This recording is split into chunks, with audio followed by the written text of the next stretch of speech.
Hello everyone, welcome to another video, and in this video I wanted to cover about grand test and why everyone says grand tests are very important. You might have a different perception about it. I would like to have my input into it, and so you can understand a bit more better why GTs are very important and uh, why you should have a different opinion about it rather than what you think. I mean, maybe you have the right right perception, but I'll just give my input and let's see if it helps you out.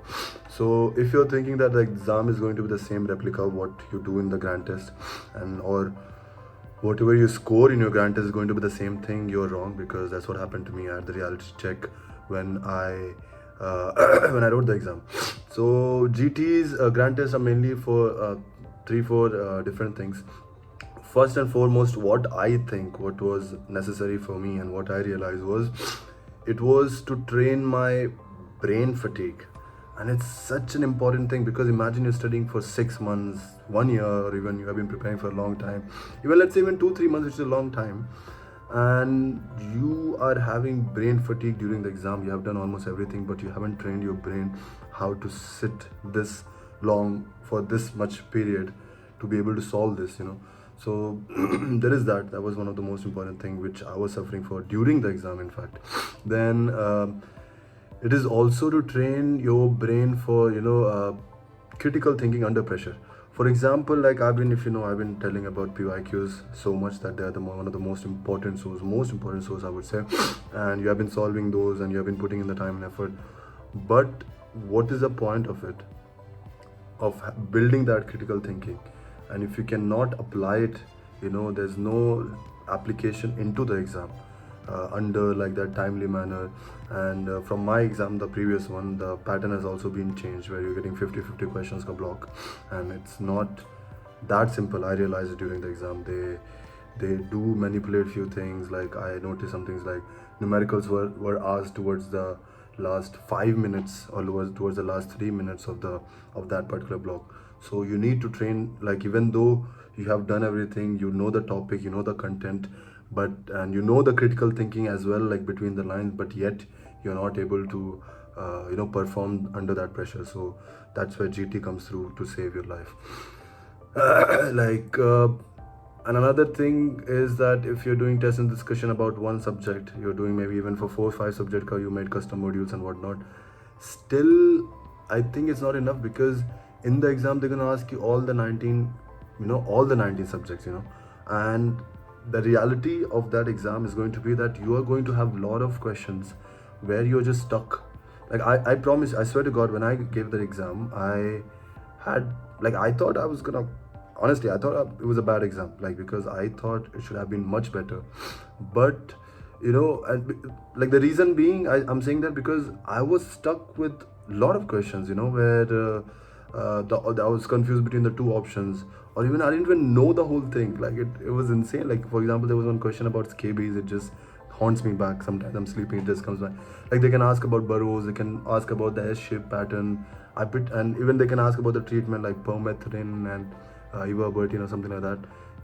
Ivermectin, I forgot the name, but I was ready. Like, when I started reading the question, I was ready that this is what they can ask. And I was like, okay, this is about scabies. What else? But when I saw the option, it was a totally different thing. It was a totally unique thing. So stuff like this, when you don't know anything, you'll have to make that calculated choice. Like, maybe the knowledge you have gained over 6 months, or even from your college, it should come to help, to make that right decision. uh, it's not even it's not even decision, it's like a guess, like what could be more right answer. So that's where GTs play an important role, and to train your brain and whatnot. Now I would speak about how to give GTs, which is also a very important thing. And I think a lot of people neglect it. They think that just about how much ever I score, where am I at the preparation, and blah blah blah. But there is a right way to do it, and I'm not claiming it. I have come up with these ideas, but whatever advice I have gotten during my preparation is what I'm telling you. And one of the great teachers, it was his input. If you must know Dr. Rajiv Dhawan.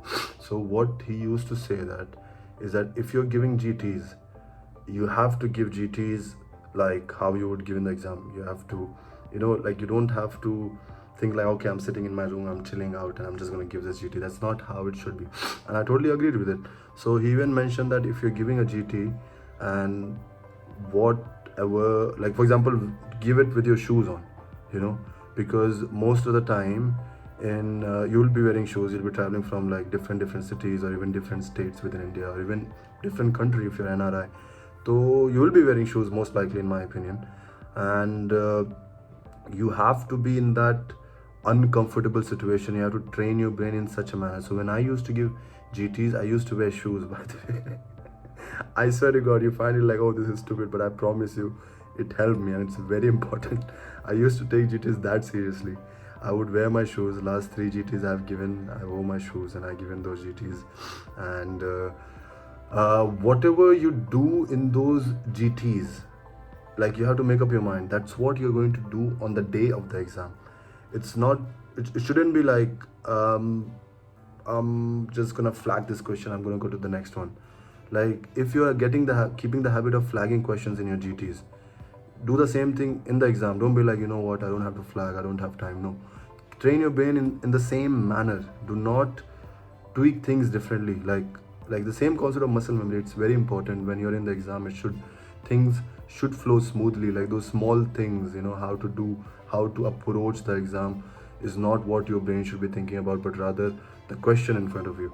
So for my, like, that's what I used to do. Like I did not like the idea of flagging questions, and I did not like the idea of going back to the questions and revising my shit. So I'm sorry. So what I would do is I would not flag anything. I would not go back. I would make sure that whatever the answer I choose in that I would keep track of time, and whatever answer I choose within that 1 minute is going to be that final thing.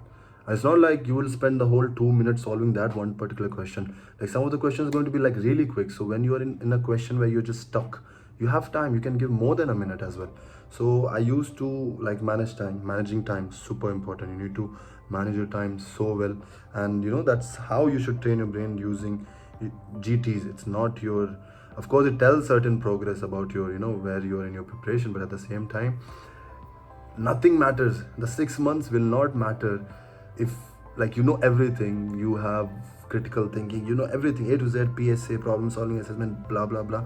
But on the day of the exam, if you're not able to perform, what is the point of all the things you have done, everything you have sacrificed?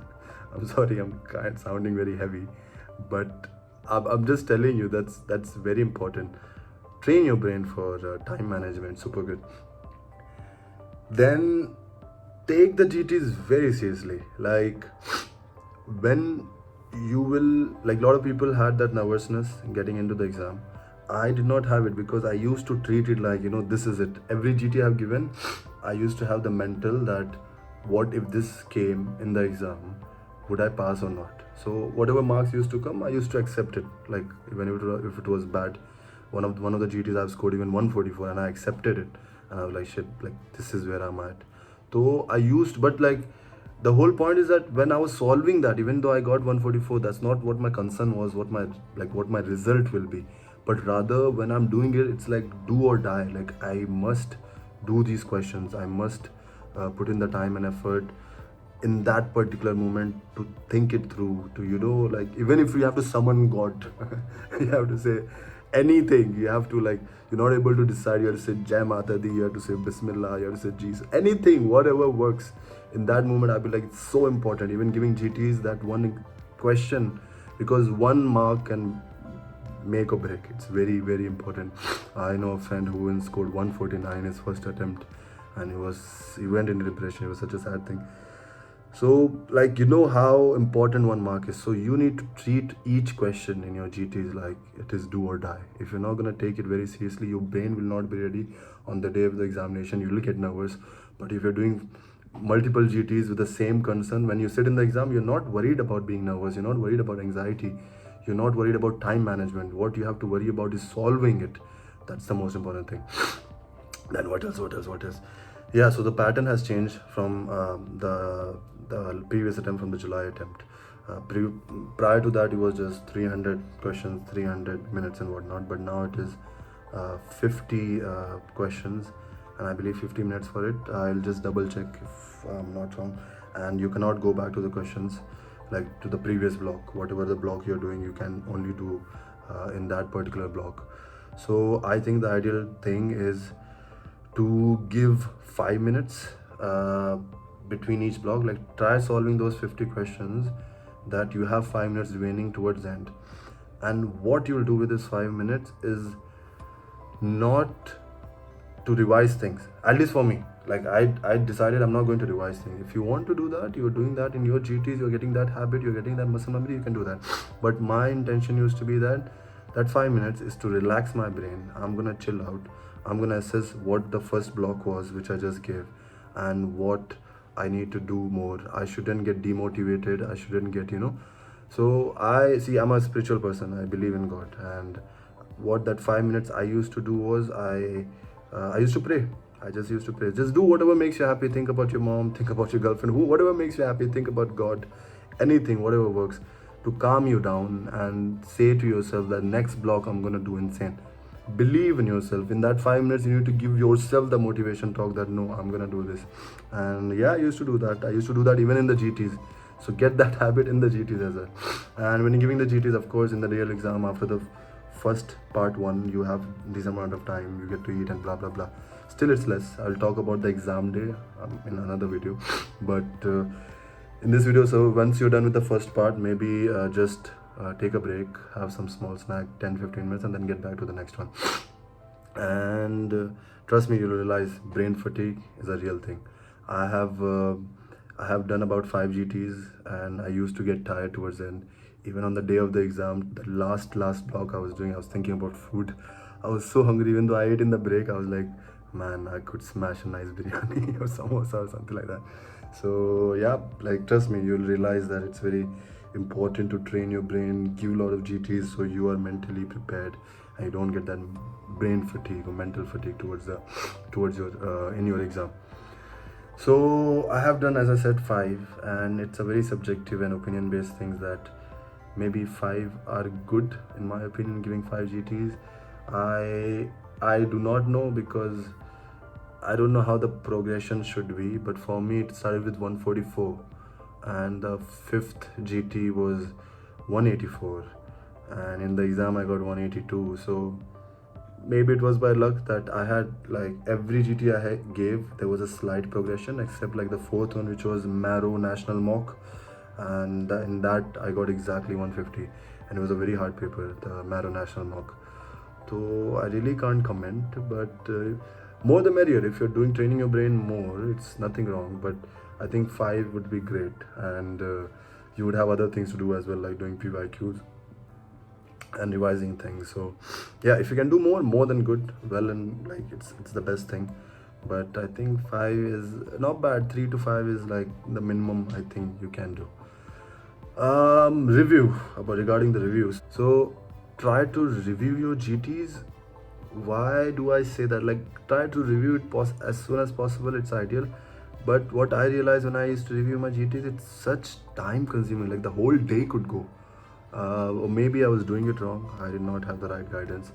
But I used to take decent amount of time to review those GTs, and it doesn't, like, I don't know how and what, but if you can review GT is insane, because the whole concept of that is that you just give the exam, okay, you got your marks, and you find out which were wrong, prioritize those, and see why you did those questions wrong. As in, like, not why, but like sorry, why, as in, like, why your brain was thinking option C when the correct answer was option B. So you go back to it and you rewire those thoughts in your head that, okay, when I got this question, I thought this, but this is not what I need to think. Remove the wire, plug in another thing, and reprogram yourself. That's the whole concept. And if you delay the GTs, like reviewing GTs, you'll forget what you were thinking during that particular question. So I mean, it is important, but at the same time, why you're doing it wrong. And if that topic is weak, you can revise those topics. You'll know your weaknesses and you'll know your strengths as well. Yep, it's just that everything I've said, I have maybe said random things in here and there. I do not write a script. I mean, well, I wrote a script, but I just yap, just yap whatever comes in my head. So if there was no connection in train of thought, I apologize. And yeah, I'll make my next video should be about subject wise approach and FMG preparation. And yeah, thank you for watching, and until next time, I'll see you another time.